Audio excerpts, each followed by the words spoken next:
آداب ادبستان کے پروگرام کتابیں بولتی ہیں کے تحت ایک اور کتاب کے تعارف کے ساتھ آپ کا میزبان رضا صدیقی آپ کی خدمت میں حاضر ہے، اور آج کی کتاب ہے میاں، جس کے مصنف ہیں محمد حامد سراج۔ میاں کیا ہے؟ یہ صرف ماں کے لمس کا احساس ہے یا ماں کے چلے جانے کے درد کی تفہیم؟ مجھے وہ منظر آج تک نہیں بھولا جب مجھے اطلاع ملتی ہے کہ ماں کی طبیعت خراب ہے، فوراً پہنچو۔ میں بھاگم بھاگ ساہیوال پہنچتا ہوں۔ گھر میں ماں کے کمرے میں ماں حالت سکرات میں بستر پر لیٹی ہوئی تھی۔ ان کی چرپائی کے گرد تمام بہن بھائی کھڑے تھے۔ میں نے ان کی چرپائی کے کنارے پر بیٹھتے ہوئے بہن بھائیوں کی طرف سوالیہ نظروں سے دیکھا۔ بڑی بہن نے رمجھم آنکھوں کے ساتھ نفی میں گردن ہلا دی کہ اب کچھ نہیں بچا۔ میں ماں کے تھوڑا اور قریب ہو گیا، ان کے گلے کو سہلاتے ہوئے پانی پلانے کی کوشش کرتے ہوئے کہا، ماں۔ شاید میری موجودگی، میری آمد کی ہی منتظر تھی میری ماں۔ نہ جانے کس طرح اپنی پوری قوت جمع کر کے میری ماں نے مجھے جواب دیا، ہاں۔ یہ وہ لفظ تھا جو ان کے منہ سے نکلا اور میرا پلایا ہوا پانی منہ سے باہر بہہ گیا، اور ماں چلی گئی میری آنکھوں سے بہتے ہوئے آنسو دیکھے بغیر۔ میں جب بھی ماں کا کوئی نوحہ پڑھتا ہوں تو بے اختیار میری آنکھ سے وہ آنسو بہہ نکلتے ہیں جنہیں دیکھے بغیر میری ماں چلی گئی۔ اس کیفیت کا شکار میں پہلی مرتبہ تب ہوا تھا جب میں خالد احمد کی شاہکار نظم لحد تیار ہے پڑھ رہا تھا۔ دوسری بار مجھے اس کیفیت کا شکار کیا محمد حامد سراج کی اردو ادب میں ماں پر لکھی ہوئی جاندار تحریر میاں نے۔ میاں کیا ہے؟ حامد سراج نے نظم و نثر کے امتزاج سے ماں کے پیکر کو دوام بخشا ہے۔ ماں سے منسلک ناقابل فراموش واقعات کی جزیات میں داخل ہو کر حامد سراج خود بھی روتے ہیں اور پڑھنے والوں کی پلکیں بھی بھگوتے چلے جاتے ہیں۔ حامد سراج نے خالد احمد کی طرح ماں کا نوحہ تحریر کیا ہے، لیکن خالد احمد کا نوحہ تو منظوم ہے۔ اب میاں کے بارے میں سوچ رہا ہوں کہ اسے کیا نام دوں۔ ناول کہوں تو یہ ناول کے طریق پر نہیں ہے۔ اس میں کہانی کا سحر ہے، لیکن یہ کہانی نہیں ہے۔ اس میں منظر نگاری ہے، لیکن یہ نہ ناول ہے نہ ڈرامہ۔ اسے کیا نام دیا جائے؟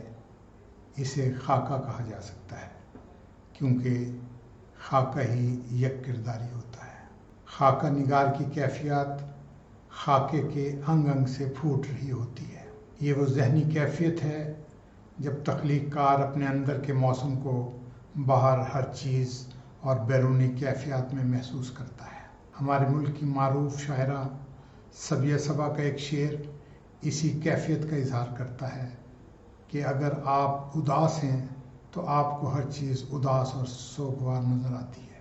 موسم یہ اداسی کا برسوں سے نہیں بدلا، ویسے تو سبھی موسم ہر سال بدلتے ہیں۔ اسی کیفیت کا اندازہ میاں کے ان چند فکروں سے لگایا جا سکتا ہے۔ اب تو سارے موسم زرد اور اداس ہیں۔ اسلام آباد کی وہ شام کتنی اداس اور بے کیف تھی۔ بیٹی کا سر سینے پر ٹکا تھا، میرے اندر کینسر کی موسلا دھار بارش ہو رہی تھی۔ میرا پھر سوال ہے کہ میاں کیا ہے؟ میاں لفظوں کی مصوری ہے، مرقع نگاری ہے، اور لفظوں کی یہ مصوری کرتے کرتے خاکہ نگار محمد حامد سراج کی جگہ افسانہ نگار محمد حامد سراج ایک جھرجھری لے کر بیدار ہوتا ہے۔ میاں کے مصنف نے زندگی اور موت کے درمیان فاصلے کو بڑے قریب سے کم ہوتے دیکھا ہے۔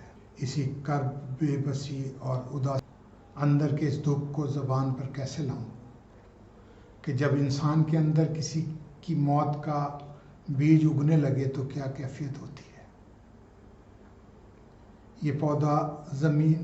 یہ پودا روح کی زمین کا سینہ چیر کر کیسے باہر نکلتا ہے، اور پھر اس پر لہو کی بوند سے کیسے پھول کھلتے ہیں۔ حامد سراج نے ماں کے بارے میں خود کلامیہ اور مکالماتی تکنیک میں خاکہ لکھا ہے۔ اس تکنیک میں جہاں انہوں نے محسوس کیا کہ جذبات کی ترجمانی میں کمی ہو رہی ہے تو انہوں نے ماں کے حوالے سے دوسرے شعراء کے لکھے گئے شعری بیانیے کو اپنی تحریر کا حصہ بنایا ہے۔ اس طرح خاکہ نگار شعر و نثر کی سرحدیں ختم کر دیتا ہے اور نظم و نثر کو یکجا کرتا چلا جاتا ہے، جس سے میاں کا بیانیہ مزید اثر انگیز ہو گیا ہے۔ حامد سراج نے اردو فکشن میں ایک طرح نو کی بنیاد رکھی ہے اور احساسات کی داستان خون چکاں لکھ کر ایک درد بھری سچائی کو میاں کا روپ دے کر امر کر دیا ہے۔ حامد سراج نے لکھا ہے، ماں یہ شام اداسی اور تنہائی کا لامتناہی صحرا، تم وقت کی قید سے دور جا آباد ہوئیں اور میں ہجر کے پیڑ تلے بیٹھا اپنی باری کا انتظار کر رہا ہوں۔ ہندوستان سے، دہلی سے مشرف عالم ذوقی لکھتے ہیں، میاں کے مطالعے سے گزرنے کے بعد میں ہفتوں سو نہیں سکا۔ وہ رات بے قراری کی رات تھی۔ میں بالکنی پر آ گیا، دیر تک ٹہلتا رہا، ہاتھوں سے سگریٹ مچلتا رہا، ایک کے بعد ایک۔ سامنے آسمان کھلا تھا، ستاروں کی چادر تنی تھی، مگر میں کیا دیکھ رہا تھا؟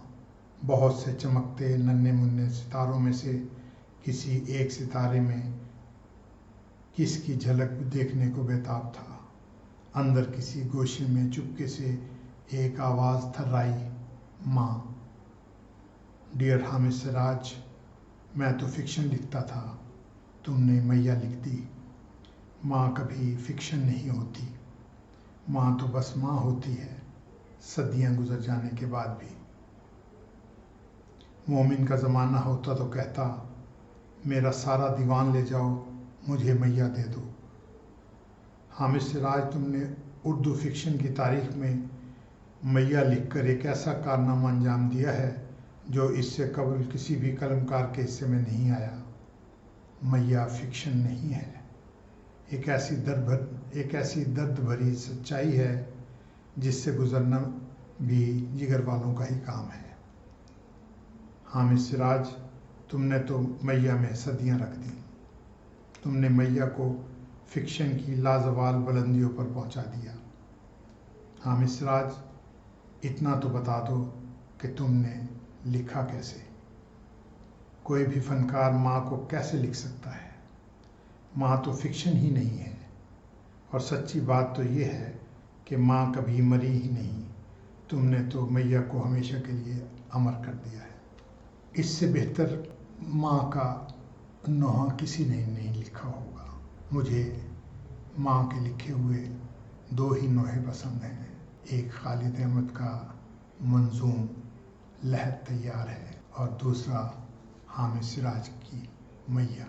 خوبصورت کتاب ہے، پڑھنے کے لائق ہے، اور حسب معمول بک کارنر جہلم نے بہت ہی خوبصورت انداز میں اسے شائع کیا ہے۔ اسے بک کارنر جہلم نے شائع کیا ہے۔ بک کارنر جہلم کا ایڈریس بھی لکھ لیجئے، بک کارنر شو روم بالمقابل اقبال لائبریری، بک سٹریٹ، جہلم۔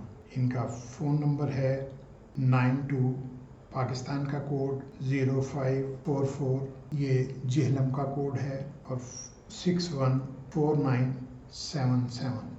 ان کا موبائل نمبر بھی لکھ لیجئے 032357779131۔ دوستو، خوبصورت کتاب ہے۔ مائیں مرتی نہیں، مائیں امر ہو جاتی ہیں، مائیں میاں کے روپ میں امر ہو جاتی ہیں۔ خوبصورت کتاب ہے، میاں کا خوبصورت نوحہ ہے، ضرور پڑھیے کہ مائیں سب کی ہوتی ہیں۔ اللہ ماؤں کو سلامت رکھے۔